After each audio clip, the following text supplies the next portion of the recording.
Hey y'all, I'm going to be reading from Tangerine, Thursday, November 30th, on page 251. Mom left the house at 10 o'clock this morning. She was gone for most of the day. I was here, alone. At exactly 12 noon, I pulled out my blue suit from the closet, the suit I had worn to Mike Costello's funeral.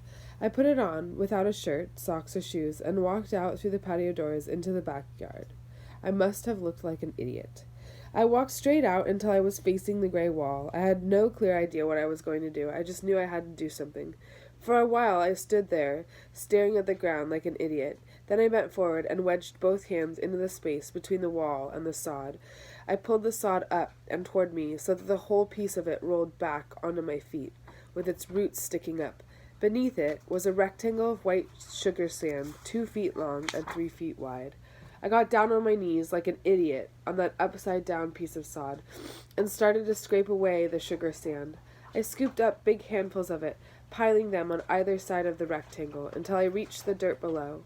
I stared at that dirt in fascination, thinking how odd it was that I had never seen it before. This was the dirt that we lived on, the dirt of the tangerine grove that we burned and buried and plowed under, and coated with sand and landscaped over. Here it was. The sweat started to drip off my forehead. Fogging up my glasses, I yanked them off and threw them over the side. I didn't even know where they landed. Then I bent over that hole in the dirt until my face was about an inch above it. I thought about Luis Cruz, a man I barely knew. I thought about Luis Cruz being lowered into this ground, never to come back up.